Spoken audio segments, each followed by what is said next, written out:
महाराष्ट्र राज्य बालहक्क संरक्षण आयोगाच्या वतीने जिल्हाधिकारी दिलीप स्वामी यांची बालस्नेही पुरस्कारासाठी निवड झाली असे आयोगाचे अध्यक्ष ॲडव्होकेट सुशीबेन शाह यांनी एका पत्राद्वारे कळवले आहे। उत्कृष्ट जिल्हाधिकारी या नामांकनात छत्रपती संभाजीनगर विभागातून निवड करण्यात आल्याचेही कळवण्यात आले आहे।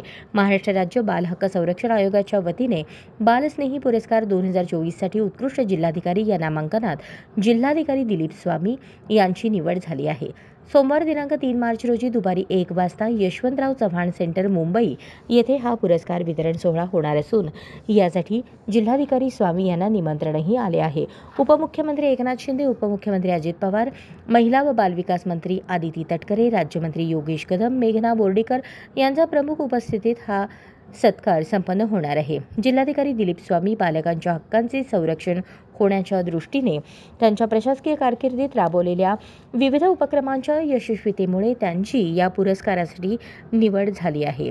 माझं मूल माझी जबाबदारी हे अभियान राबवून मुलांच्या आरोग्याचा सातबारा त्यांनी तयार केला।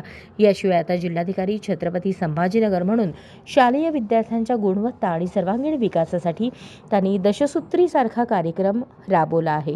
त्यांच्या या कार्याची दखल घेऊन त्यांना बालस्नेही पुरस्कारासाठी निवड करण्यात आली आहे।